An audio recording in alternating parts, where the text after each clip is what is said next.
ಮಿತ್ರರೇ ನಮಸ್ಕಾರ. ಮಿತ್ರರೇ, ಇವತ್ತು ಭಾರತದಲ್ಲಿ ಒಂದು ವಿಚಾರ ಬಹಳ ದೊಡ್ಡ ಮಟ್ಟದಲ್ಲಿ ಸದ್ದು ಮಾಡ್ತಾ ಇದೆ. ವಿಪಕ್ಷವಾದಂತಹ ಕಾಂಗ್ರೆಸ್ ಕೂಡ ಆಡಳಿತ ಪಕ್ಷವನ್ನು ಪ್ರಶ್ನೆ ಮಾಡ್ತಾ ಇದೆ. ಮೋದಿಜಿಯವರೇ, ಎಲ್ಲಿ ಹೋಯ್ತು ನಿಮ್ಮ ಫಾರಿನ್ ಪಾಲಿಸಿ? ಇದೇನಾ ನಿಮ್ಮ ಡಿಪ್ಲೊಮೆಸಿ? ರಷ್ಯಾ ನಮಗೆ ಅತ್ಯಂತ ಆಪ್ತವಾದಂತಹ ದೇಶ ಅಂತ ಹೇಳ್ತಾ ಇದ್ರಿ, ಈಗ ರಷ್ಯಾ ಪಾಕಿಸ್ತಾನಕ್ಕೆ ಹೆಲ್ಪ್ ಮಾಡ್ತಾ ಇದೆಯಲ್ಲ, ಅದು ಕೂಡ ಅತ್ಯಂತ ಇಂಪಾರ್ಟೆಂಟ್ ಆದಂತಹ ಪಾಕಿಸ್ತಾನದ ಫೈಟರ್ ಜೆಟ್ಗೆ ರಷ್ಯಾ ಇಂಜಿನನ್ನು ಸಪ್ಲೈ ಮಾಡೋದಕ್ಕೆ ಹೊರಟಿದೆಯಲ್ಲ, ಹಾಗಾದರೆ ಇದೇನಾ ನಿಮ್ಮ ಡಿಪ್ಲೊಮೆಸಿ ಅಂತೇಳಿ ಕಾಂಗ್ರೆಸ್ನವರು ಮೋದಿ ಸರ್ಕಾರವನ್ನು ಪ್ರಶ್ನೆ ಮಾಡ್ತಾ ಇದ್ದಾರೆ. ಕಾಂಗ್ರೆಸ್ನ ನಾಯಕ ಜಯರಾಮ್ ರಮೇಶ್ ತನ್ನ ಟ್ವಿಟರ್ನಲ್ಲಿ ಬಹಳ ಉದ್ದವಾದಂತಹ ಒಂದು ಟ್ವೀಟನ್ನು ಮಾಡಿ ಕೇಂದ್ರ ಸರ್ಕಾರವನ್ನು ಹಿಗ್ಗಾಮುಗ್ಗಾ ಜಾಡಿಸಿದ್ದಾರೆ. ಹಾಗಾದರೆ ಏನಿದು ವಿಚಾರ? ನಿಜವಾಗ್ಲೂ ರಷ್ಯಾ ಪಾಕಿಸ್ತಾನಕ್ಕೆ ಫೈಟರ್ ಜೆಟ್ ಇಂಜಿನನ್ನು ಕೊಡ್ತಾ ಇದೆಯಾ? ಅದೂ ಸಹ ಈ ಸಂದರ್ಭದಲ್ಲಿ ಒಂದು ಕಡೆ ಅಮೆರಿಕದ ಒತ್ತಡವನ್ನು ಎದುರಿಸಿ ಭಾರತ ನಿರಂತರವಾಗಿ ರಷ್ಯಾದಿಂದ ತೈಲ ಖರೀದಿ ಮಾಡ್ತಾ ಇದೆ. ರಷ್ಯಾದ ಸಂಬಂಧಕ್ಕೋಸ್ಕರವಾಗಿ ಅಮೆರಿಕದ ಸ್ನೇಹವನ್ನು ತ್ಯಾಗ ಮಾಡೋದಕ್ಕೆ ಭಾರತ ಸಿದ್ಧವಾಗಿ ನಿಂತಿದೆ. ಒಂದು ರೀತಿಯಲ್ಲಿ ಭಾರತ ಮತ್ತು ರಷ್ಯಾದ ಸಂಬಂಧ ಟೈಮ್ ಟೆಸ್ಟೆಡ್ ಸಂಬಂಧ.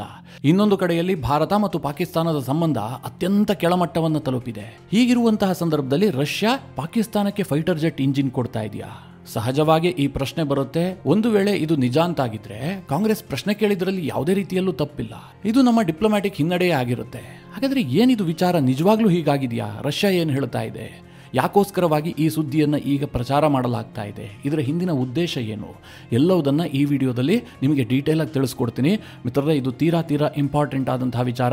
ನೀವು ಈ ವಿಡಿಯೋನ ಕೊನೆವರೆಗೂ ಮಿಸ್ ಮಾಡದೆ ನೋಡಿ. ಮಿತ್ರರೇ, ರಷ್ಯಾ ಪಾಕಿಸ್ತಾನಕ್ಕೆ ಫೈಟರ್ ಜೆಟ್ ಇಂಜಿನನ್ನು ಕೊಡ್ತಾ ಇದೆ ಎನ್ನುವಂಥ ಸುದ್ದಿ ನಿನ್ನೆಯಿಂದಲೂ ಕೂಡ ಭಾರತದ ಅನೇಕ ಮಾಧ್ಯಮಗಳಲ್ಲಿ ಬರ್ತಾ ಇದೆ. ದೊಡ್ಡ ದೊಡ್ಡ ನ್ಯೂಸ್ ಔಟ್ಲೆಟ್ಗಳೇ ಇದನ್ನು ಪಬ್ಲಿಷ್ ಮಾಡಿದ್ದಾವೆ. ತೀರಾ ವೈಭವೀಕರಿಸಿ ಹೆಡ್ಲೈನ್ಗಳನ್ನು ಕೊಟ್ಟು ಕೂಡ ಸುದ್ದಿಯನ್ನು ಪ್ರಕಟ ಮಾಡಿದ್ದಾವೆ.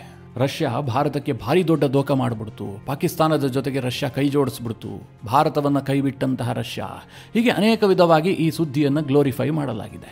ನಾನು ಸಹ ಈ ಸುದ್ದಿಯನ್ನು ಬಹಳ ಸೂಕ್ಷ್ಮವಾಗಿ ಗಮನಿಸ್ತಾ ಇದ್ದೆ. ಆರಂಭದಲ್ಲಿ ಈ ಸುದ್ದಿಯನ್ನು ನೋಡಿದಂತಹ ಸಂದರ್ಭದಲ್ಲಿ ನನಗೂ ಒಂದು ರೀತಿಯಲ್ಲಿ ಆಶ್ಚರ್ಯ ಆಗಿತ್ತು. ರಷ್ಯಾ ಇಂತಹ ಕೆಲಸಕ್ಕೆ ಕೈ ಹಾಕಿಬಿಡ್ತಾ? ಆದರೆ ಒಳಮನಸ್ಸು ಹೇಳ್ತಾ ಇತ್ತು, ರಷ್ಯಾ ಹೀಗೆ ಮಾಡೋದಕ್ಕೆ ಸಾಧ್ಯ ಇಲ್ಲ ಅಂತ.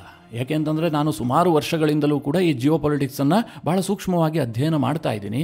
ರಷ್ಯಾ ಮತ್ತು ಭಾರತದ ಸಂಬಂಧ ಎಷ್ಟು ಡೀಪ್ ಆಗಿದೆ ಅನ್ನುವಂಥ ಒಂದು ಸ್ವಲ್ಪ ಮಾಹಿತಿ ಕೂಡ ನನಗೆ ತಿಳಿದಿದೆ. ಅಂತಹದ್ರಲ್ಲಿ ರಷ್ಯಾ ಪಾಕಿಸ್ತಾನಕ್ಕೆ ಫೈಟರ್ ಜೆಟ್ ಇಂಜಿನ್ ಕೊಟ್ಟಿದ್ದ, ಏನಿದು ಅನ್ನುವಂಥ ಪ್ರಶ್ನೆ ನನಗೂ ಕೂಡ ಬಂದಿತ್ತು. ಆದರೆ ಇವತ್ತು ಮಿತ್ರರೇ, ಈ ಸುದ್ದಿಯ ಸತ್ಯಾಸತ್ಯತೆ ಬಯಲಾಗಿದೆ. ಅದೇನು ಕೇಳಿದ್ರೆ, ಇವತ್ತು ವಿಯಾನ್ ಇರಬಹುದು, ನ್ಯೂಸ್ 18 ಇರಬಹುದು, ಇಂತಹ ದೊಡ್ಡ ದೊಡ್ಡ ಸುದ್ದಿ ಸಂಸ್ಥೆಗಳು ರಷ್ಯಾದ ಡಿಫೆನ್ಸ್ ಡಿಪಾರ್ಟ್ಮೆಂಟನ್ನು ಸಂಪರ್ಕಿಸಿ ಅಲ್ಲಿನ ಸುದ್ದಿ ಮೂಲಗಳಿಂದ ಕನ್ಫರ್ಮ್ ಮಾಡಿಕೊಂಡು ಇವತ್ತು ಸುದ್ದಿಯನ್ನು ಪ್ರಕಟಿಸಿದಾವೆ. ಏನಂತ? ಯಾವುದೇ ಕಾರಣಕ್ಕೂ ಕೂಡ ರಷ್ಯಾ ಪಾಕಿಸ್ತಾನದೊಂದಿಗೆ ಯಾವುದೇ ಡಿಫೆನ್ಸ್ ಡೀಲನ್ನು ಮಾಡಿಕೊಂಡಿಲ್ಲ, ಫೈಟರ್ ಜೆಟ್ ಇಂಜಿನನ್ನು ಕೊಡ್ತಾ ಇಲ್ಲ. ಇದು ಸತ್ಯಕ್ಕೆ ದೂರವಾದಂತಹ ಮಾತು. ಇದು ಯಾರೋ ದುರುದ್ದೇಶಪೂರ್ವಕವಾಗಿ ಇಂತಹ ಸುದ್ದಿಗಳನ್ನು ಹರಿಬಿಡ್ತಾ ಇದ್ದಾರೆ ಅಂತ ರಷ್ಯಾ ಕನ್ಫರ್ಮ್ ಮಾಡಿದೆ. ರಷ್ಯಾದ ಮೂಲಗಳು ನಮಗೆ ಇದನ್ನು ದೃಢಪಡಿಸಿದಾವೆ ಅಂತೇಳಿ ವಿಯಾನ್ ಈ ಬಗ್ಗೆ ಸುದ್ದಿ ಪ್ರಕಟಿಸಿದೆ, ನ್ಯೂಸ್ 18 ಈ ಬಗ್ಗೆ ಸುದ್ದಿಯನ್ನು ಪ್ರಕಟಿಸಿದ್ದಾವೆ. ಜೊತೆಗೆ ಭಾರತದ ಕೆಲ ಮಾಧ್ಯಮಗಳು ಕೂಡ ಇವತ್ತು ಈ ರೀತಿಯಾದಂತಹ ಸುದ್ದಿಯನ್ನು ಪ್ರಕಟಿಸ್ತಾ ಇದ್ದಾವೆ. ಹಾಗಾದರೆ ರಷ್ಯಾ ಮತ್ತು ಪಾಕಿಸ್ತಾನದ ನಡುವೆ ಈ ಡೀಲ್ ಆಗಿದೆ ಎನ್ನುವಂಥ ಸುದ್ದಿ ಹುಟ್ಕೊಂಡಿದ್ದೆಲ್ಲಿ?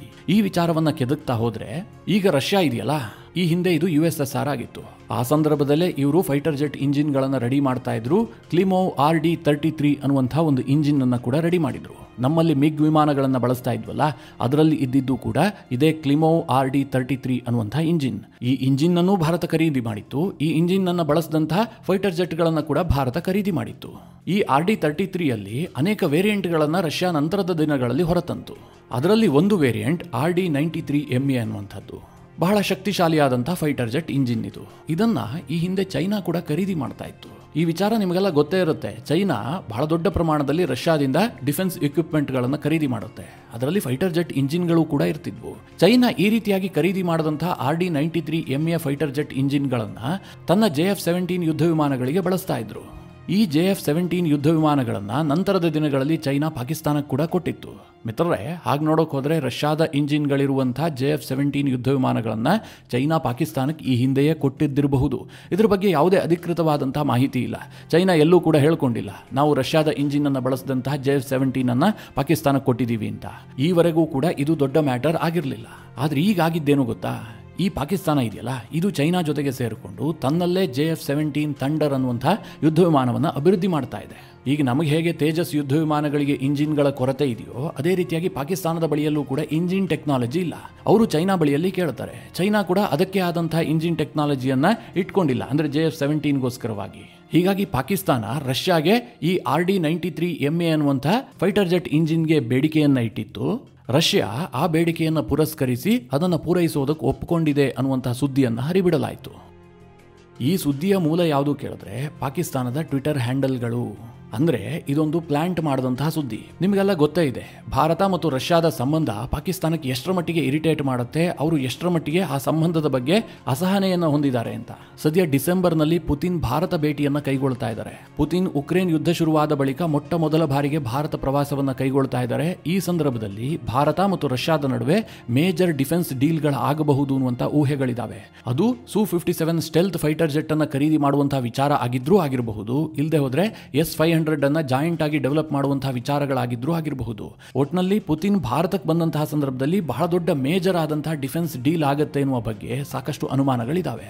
ಹೀಗಾಗಿ ಪಾಕಿಸ್ತಾನದಲ್ಲಿ ಈಗಲೇ ತಳಮಳ ಸೃಷ್ಟಿಯಾಗ್ಬಿಟ್ಟಿದೆ. ಹೀಗಾಗಿ ಭಾರತ ಮತ್ತು ರಷ್ಯಾದ ಸಂಬಂಧವನ್ನು ಬ್ರೇಕ್ ಮಾಡೋದಕ್ಕೆ ಪಾಕಿಸ್ತಾನ ನಾನಾ ರೀತಿಯಲ್ಲಿ ಪ್ರಯತ್ನ ಮಾಡ್ತಾ ಇದೆ. ಆದರೆ ಅವರಿಗೆ ಸಾಮರ್ಥ್ಯ ಇಲ್ಲ. ಅವರಿಗೆ ಸಾಮರ್ಥ್ಯ ಇರೋದು ಯಾವುದರಲ್ಲಿ ಕೇಳಿದ್ರೆ ಸುಳ್ಳು ಸುದ್ದಿಯನ್ನು ಹಬ್ಬಿಸೋದ್ರಲ್ಲಿ. ಪಾಕಿಸ್ತಾನದವರ ಬುದ್ಧಿ ಮತ್ತೆ ಕಡಿಮೆ ನೋಡಿ. ಈ ಸುಳ್ಳು ಸುದ್ದಿಯಿಂದಾಗಿ ಎರಡು ದೇಶದ ಸಂಬಂಧ ಎಲ್ಲ ಹಾಳಾಗೋದಿಲ್ಲ. ಅಲ್ಲ ಅಮೆರಿಕ ಅಷ್ಟೊಂದು ಒತ್ತಡ ಹಾಕಿದ್ರೂ ಕೂಡ ಭಾರತ ಕೇರ್ ಮಾಡದೆ ರಷ್ಯಾದೊಂದಿಗೆ ಬಹಳ ಗಟ್ಟಿಯಾಗಿ ನಿಂತ್ಕೊಂಡಿದೆ. ಇನ್ನು ನಾವು ಈ ರೀತಿಯಾಗಿ ಸುಳ್ಳು ಸುದ್ದಿ ಹಬ್ಬಿಸಿದ್ರಿಂದಾಗಿ ಸಂಬಂಧ ಹಾಳಾಗುತ್ತಾ ಅಂತ ಅವರು ಯೋಚನೆ ಮಾಡಿದ್ರೆ ಅವರಿಗೆ ಅರಿವಿಗೆ ಬರ್ತಾ ಇತ್ತೋ ಏನೋ. ಆದರೆ ಪಾಕಿಸ್ತಾನದವರು ಅಷ್ಟೆಲ್ಲ ಯೋಚನೆ ಮಾಡೋದಕ್ಕೆ ಹೋಗಿಲ್ಲ. ಈ ರೀತಿಯಾದಂತಹ ಒಂದು ಸುಳ್ಳು ಸುದ್ದಿಯನ್ನು ಹರಿಬಿಟ್ಟಿದ್ದಾರೆ. ಪಾಕಿಸ್ತಾನ ಮತ್ತು ರಷ್ಯಾದ ನಡುವೆ RD-93MA ಎನ್ನುವಂತಹ ಫೈಟರ್ ಜೆಟ್ ಇಂಜಿನ್ ಖರೀದಿ ಒಪ್ಪಂದ ಆಗಿದೆ. JF-17 ನಲ್ಲಿ ರಷ್ಯಾದ ಫೈಟರ್ ಜೆಟ್ ಇಂಜಿನ್ ಬರ್ತವೆ ಅಂತೇಳಿ ಪಾಕಿಸ್ತಾನ ಈ ಸುದ್ದಿಯನ್ನು ಹರಿಬಿಡ್ತು. ಇದನ್ನು ಯಾವುದೇ ಪೂರ್ವಾಪರ ಪರಿಶೀಲನೆ ಮಾಡದೆ ಭಾರತದ ಮಾಧ್ಯಮಗಳೂ ಸೇರಿದಂತೆ ಅನೇಕ ಮಾಧ್ಯಮಗಳು ಈ ಬಗ್ಗೆ ಸುದ್ದಿಯನ್ನು ಪ್ರಕಟಿಸಿದ್ವು. ಭಾರತ ಮತ್ತು ರಷ್ಯಾದ ಸಂಬಂಧದಲ್ಲಿ ಬಿರುಕು ಬಿಟ್ಟಿದೆ. ಭಾರತ ಎಷ್ಟೇ ಒತ್ತಡ ಹಾಕಿದ್ರೂ ಕೂಡ ರಷ್ಯಾದ ಪುತಿನ್ ಇದನ್ನು ಕೇಳಲಿಲ್ಲ, ಪಾಕಿಸ್ತಾನದೊಂದಿಗೆ ಡೀಲ್ ಮಾಡ್ಕೊಂಡಿದ್ದಾರೆ ಅಂತ. ಆದರೆ ಭಾರತದ ವಿಪಕ್ಷ ಈ ಬಗ್ಗೆ ಸ್ವಲ್ಪ ಪೂರ್ವಾಪರ ಪರಿಶೀಲಿಸಿ ಟ್ವೀಟ್ ಮಾಡಬೇಕಾಗಿತ್ತೇನೋ. ಜೈರಾಮ್ ರಮೇಶ್ ಟ್ವೀಟ್ ಮಾಡುವ ಮುನ್ನ ಒಂದು ಸ್ವಲ್ಪ ಯೋಚಿಸಬೇಕಿತ್ತೇನೋ. ಆದರೆ ನನ್ನ ವೈಯಕ್ತಿಕ ಅಭಿಪ್ರಾಯ ಏನು ಕೇಳಿದ್ರೆ ಕಾಂಗ್ರೆಸ್ ಈ ರೀತಿಯಾದಂತಹ ವಿರೋಧ ಮಾಡೋದು ಒಳ್ಳೆಯದೇ. ರಷ್ಯಾಗೆ ಕೂಡ ಈ ವಿಚಾರ ತಲುಪಿಯೇ ತಲುಪುತ್ತೆ. ಒಂದು ವೇಳೆ ನಾವು ಪಾಕಿಸ್ತಾನದೊಂದಿಗೆ ಡಿಫೆನ್ಸ್ ಡೀಲ್ ಮಾಡಿಕೊಂಡಿದ್ದೆ ಆದರೆ ಅದು ಭಾರತದ ಸೆಂಟಿಮೆಂಟ್ಗೆ ಹರ್ಟ್ ಮಾಡುತ್ತೆ. ಭಾರತದ ಡೊಮೆಸ್ಟಿಕ್ ಪಾಲಿಟಿಕ್ಸ್ನಲ್ಲಿ ದೊಡ್ಡ ಹಂಗಾಮ ಸೃಷ್ಟಿಯಾಗುತ್ತೆ. ಆ ಸಂದರ್ಭದಲ್ಲಿ ಸರ್ಕಾರ ನಮ್ಮ ವಿರುದ್ಧವಾಗಿ ನಿರ್ಣಯಗಳನ್ನು ಕೈಗೊಳ್ಳಬಹುದು, ಒತ್ತಡಕ್ಕೆ ಒಳಗಾಗಬಹುದು, ನಮ್ಮ ಫ್ರೆಂಡ್ಶಿಪ್ ಬ್ರೇಕ್ ಆಗಬಹುದು. ಇದು ಒಂದು ಮಟ್ಟಿಗೆ ರಷ್ಯಾಗೂ ಕೂಡ ಅರ್ಥ ಆಗುತ್ತಲ್ವಾ. ಹೀಗಾಗಿ ಕಾಂಗ್ರೆಸ್ ಇಲ್ಲಿ ಟ್ವೀಟ್ ಮಾಡಿದ್ದನ್ನು ನಾನೇನು ಟೀಕಿಸೋದಕ್ಕೆ ಹೋಗೋದಿಲ್ಲ, ಒಳ್ಳೆಯದೇ ಆಯಿತು ಅಂತ ಅಂದ್ಕೊಳ್ಳಿ. ಆದರೆ ಭವಿಷ್ಯದಲ್ಲಿ ರಷ್ಯಾ ಇಂತಹ ಡೀಲ್ಗಳನ್ನು ಮಾಡ್ಕೊಳ್ಳೋದಕ್ಕೆ ಸಾಧ್ಯ ಇದೆಯಾ? ಈ ಸುದ್ದಿ ಸುಳ್ಳು ಅಂತ ಅನೇಕ ಪತ್ರಿಕೆಗಳು ಈಗಾಗಲೇ ರಷ್ಯಾದ ಡಿಫೆನ್ಸ್ ಡಿಪಾರ್ಟ್ಮೆಂಟ್ ಅನ್ನು ಸಂಪರ್ಕಿಸಿ ಅಲ್ಲಿನ ಸುದ್ದಿಯ ಮೂಲವನ್ನು ಉಲ್ಲೇಖಿಸಿ ವರದಿ ಮಾಡಿದ್ದಾವೆ. ನಾಳೆ ಏನಾದರೂ ಆಗೋದಕ್ಕೆ ಸಾಧ್ಯ ಇದೆಯಾ? ಪಾಕಿಸ್ತಾನ ದೊಡ್ಡ ಡಿಮ್ಯಾಂಡ್ ಅನ್ನು ಇಡ್ತಪ್ಪ, ಒಂದು $5 ಬಿಲಿಯನ್ ಕೊಡ್ತೀವಿ, ನಮಗೆ ಇಂತಿಷ್ಟು ಫೈಟರ್ ಜೆಟ್ ಬೇಕು ಅಥವಾ S-400 ಬೇಕು ಅಂತ ಅವರು ಡಿಮ್ಯಾಂಡ್ ಇಟ್ಟರು ಅಂತ ಅಂದುಕೊಳ್ಳಿ. ರಷ್ಯಾ ಅದನ್ನು ಕೊಡೋದಕ್ಕೆ ಸಾಧ್ಯತೆಗಳಿದೆಯಾ? ಮುಂದಿನ ಒಂದು 10 ವರ್ಷಗಳ ಕಾಲ ಈ ಸಾಧ್ಯತೆಗಳು ಕಡಿಮೆ ಇದೆ. ಅನಂತರದಲ್ಲಿ ಹೇಳೋದಕ್ಕೆ ಸಾಧ್ಯ ಇಲ್ಲ. ಯಾಕೆ ಹೀಗೆ ಹೇಳ್ತಾ ಇದ್ದೀನಿ ಅಂತಂದರೆ, ಸದ್ಯ ಮಿತ್ರರೇ, ರಷ್ಯಾದಿಂದ ಭಾರತ ಬಹಳ ದೊಡ್ಡ ಪ್ರಮಾಣದಲ್ಲಿ ಡಿಫೆನ್ಸ್ ಇಕ್ವಿಪ್ಮೆಂಟ್ಗಳನ್ನು ಬೈ ಮಾಡ್ತಾ ಇದೆ. ಎರಡೂ ದೇಶಗಳ ನಡುವೆ ನಂಬಿಕೆ ಕೂಡ ಅಷ್ಟೇ ಆಳವಾಗಿ ಬೆಳೆದುಕೊಂಡಿದೆ. ಜೊತೆಗೆ ಭಾರತ ದೊಡ್ಡ ಪ್ರಮಾಣದಲ್ಲಿ ಡಿಫೆನ್ಸ್ ಇಕ್ವಿಪ್ಮೆಂಟ್ಗಳನ್ನು ಪರ್ಚೇಸ್ ಮಾಡುವಂತಹ ರಾಷ್ಟ್ರ. ಭಾರತದ ಒಟ್ಟಾರೆ ಡಿಫೆನ್ಸ್ ಬಜೆಟ್ ಎಷ್ಟು? $86 ಬಿಲಿಯನ್ ಒಂದು ವರ್ಷಕ್ಕೆ. ಅದೇ ಪಾಕಿಸ್ತಾನದೆಷ್ಟು?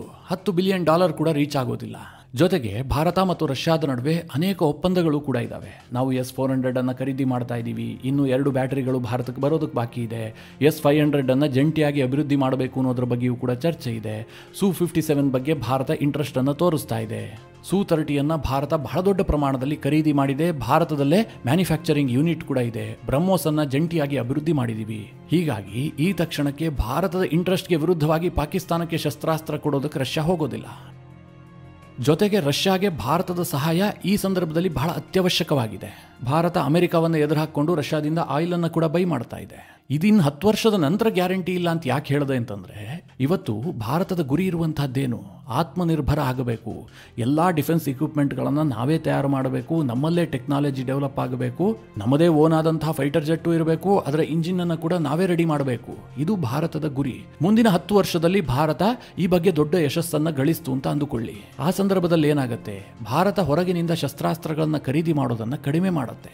ರಷ್ಯಾ ಡಿಫೆನ್ಸ್ ಇಕ್ವಿಪ್ಮೆಂಟ್ಗಳನ್ನು ಮಾರಾಟ ಮಾಡುವಂತಹ ದೇಶ. ಭಾರತ ಬೈ ಮಾಡೋದನ್ನು ಕಡಿಮೆ ಮಾಡ್ತು ಅಥವಾ ಭಾರತ ಬೈ ಮಾಡ್ತಾ ಇಲ್ಲ, ಅವರ ಶಸ್ತ್ರಾಸ್ತ್ರಗಳನ್ನು ಅವರೇ ರೆಡಿ ಮಾಡ್ಕೊಳ್ತಾ ಇದ್ದಾರೆ ಅಂತ ರಷ್ಯಾಗೆ ಕನ್ಫರ್ಮ್ ಆಗ್ತಿದ್ದ ಹಾಗೆ ರಷ್ಯಾ ಕೂಡ ಹೊಸ ಮಾರುಕಟ್ಟೆಯ ಅನ್ವೇಷಣೆಯನ್ನು ಶುರು ಮಾಡುತ್ತೆ. ಇವತ್ತು ವಿಶ್ವದಲ್ಲಿ ಬಹಳ ದೊಡ್ಡ ಪ್ರಮಾಣದಲ್ಲಿ ಡಿಫೆನ್ಸ್ ಇಕ್ವಿಪ್ಮೆಂಟ್ಗಳನ್ನು ಪರ್ಚೇಸ್ ಮಾಡುವಂತಹ ಸೇನೆ ಎಷ್ಟಿದೆ? ಯುರೋಪ್ನ ಒಂದಷ್ಟು ರಾಷ್ಟ್ರಗಳು, ಜೊತೆಗೆ ಸೌದಿ ಅರೇಬಿಯಾ, ಭಾರತ, ಆಸಿಯಾನ್ ದೇಶಗಳು, ಉಳಿದ್ರೆ ಪಾಕಿಸ್ತಾನ. ಈಗ ಜಪಾನ್, ಆಸ್ಟ್ರೇಲಿಯಾ ಮತ್ತು ಯುರೋಪ್ನ ರಾಷ್ಟ್ರಗಳು ದೊಡ್ಡ ಪ್ರಮಾಣದಲ್ಲಿ ಶಸ್ತ್ರಾಸ್ತ್ರಗಳನ್ನು ಬೈ ಮಾಡಿದ್ರೂ ಕೂಡ ಅವರು ಅಮೆರಿಕದಿಂದ ಪರ್ಚೇಸ್ ಮಾಡ್ತಾರೆ. ಅವರು ಅಮೆರಿಕ ಮೇಲೆ ಡಿಪೆಂಡ್ ಆಗಿರುವಂತಹದ್ದು. ಅವರಿಗೆಲ್ಲರಿಗೂ ಕೂಡ ರಷ್ಯಾ ಪ್ರತಿಸ್ಪರ್ಧಿ ಅಥವಾ ರಷ್ಯಾ ಎನಿಮಿ. ಹೀಗಾಗಿ ರಷ್ಯಾಗೆ ಆ ಮಾರುಕಟ್ಟೆಯ ಆಕ್ಸೆಸ್ ಇಲ್ಲ. ಭಾರತವನ್ನ ಕಳ್ಕೊಂಡ್ರೆ ರಷ್ಯಾಗೆ ನಂತರದ ಆಪ್ಷನ್ ಇರುವಂತಹದ್ದು ಪಾಕಿಸ್ತಾನದಂತಹ ರಾಷ್ಟ್ರಗಳೇ. ಅದಕ್ಕೆ ನಾನು ಹೇಳಿದ್ದು, ಮುಂದಿನ 10 ವರ್ಷದ ನಂತರದ ಜಿಯೋ ಪಾಲಿಟಿಕ್ಸ್ ಅನ್ನ ಈಗಲೇ ಏನು ಹೇಳೋದಕ್ಕೆ ಸಾಧ್ಯ ಇಲ್ಲ. ಏನು ಬೇಕಾದರೂ ಬದಲಾವಣೆ ಆಗಬಹುದು. ರಷ್ಯಾದಲ್ಲಿ ಪುತಿನ್ ನಂತರದ ನಾಯಕತ್ವ ಯಾವ ರೀತಿಯಾಗಿ ಬರುತ್ತೆ, ಯಾರು ಬರ್ತಾರೆ ಹೇಳೋದಕ್ಕೆ ಸಾಧ್ಯ ಇಲ್ಲ. ಅದಕ್ಕೆ ಈಗೇನು ಸುದ್ದಿ ಬರ್ತಾ ಇದೆಯಲ್ಲ, ರಷ್ಯಾ ಪಾಕಿಸ್ತಾನಕ್ಕೆ ಫೈಟರ್ ಜೆಟ್ ಇಂಜಿನ್ ಅನ್ನು ಕೊಟ್ಬಿಡ್ತು, RD-93MA ಪಾಕಿಸ್ತಾನದ ಕೈ ಸೇರ್ತು ಅಂತ ಹೇಳಿ ಭಾರತದ ಮಾಧ್ಯಮಗಳು ಬಹಳ ಗ್ಲೋರಿಫೈ ಮಾಡಿ ಸುದ್ದಿಯನ್ನು ಪ್ರಕಟಿಸ್ತಾ ಇದ್ದಾವಲ್ಲ, ಇದು ಸತ್ಯಕ್ಕೆ ದೂರವಾದಂತಹ ಮಾತು ಅಂತ ಮೇಲ್ನೋಟಕ್ಕೆ ಅನಿಸ್ತಾ ಇದೆ. ಭಾರತ ಸರ್ಕಾರ ಅಧಿಕೃತವಾಗಿ ಸ್ಟೇಟ್ಮೆಂಟ್ ಕೊಟ್ಟ ಬಳಿಕ ಕಡಾಖಂಡಿತವಾಗಿ ನಾವು ಇದನ್ನು ಹೇಳಬಹುದು. ಈಗ ಕೇವಲ ನಾವು ವರದಿಗಳನ್ನು ಇಟ್ಟುಕೊಂಡು ಮಾತ್ರ ಈ ಸುದ್ದಿಯನ್ನು ವಿಶ್ಲೇಷಣೆ ಮಾಡಬಹುದು. ಮಿತ್ರರೇ, ಈ ವಿಚಾರದ ಕುರಿತಾಗಿ ನಿಮ್ಗೇನನ್ಸುತ್ತೆ? ನಿಮ್ಮ ಅನಿಸಿಕೆ, ಅಭಿಪ್ರಾಯವನ್ನು ಕಮೆಂಟ್ ಮಾಡುವ ಮೂಲಕ ನಮಗೆ ತಿಳಿಸಿ. ಹಾಗೆ ನಿಮಗೆ ಈ ವಿಡಿಯೋ ಇಷ್ಟವಾದರೆ ಲೈಕ್ ಮಾಡಿ. ಜೊತೆಗೆ ನೀವಿನ್ನೂ ನಿಮ್ಮ ನೆಚ್ಚಿನ ಸಂಸ್ಕಾರ ಸೌರಭ ಯೂಟ್ಯೂಬ್ ಚಾನಲ್ನ ಸಬ್ಸ್ಕ್ರೈಬ್ ಮಾಡಿಲ್ಲ ಅಂತಾದರೆ ಈ ಕೂಡಲೇ ಸಬ್ಸ್ಕ್ರೈಬ್ ಮಾಡಿ. ಮುಂದಿನ ಎಲ್ಲ ಅಪ್ಡೇಟ್ಗಳ ನೋಟಿಫಿಕೇಷನ್ಗಾಗಿ ಬೆಲ್ ಐಕಾನ್ ಒತ್ತಿ.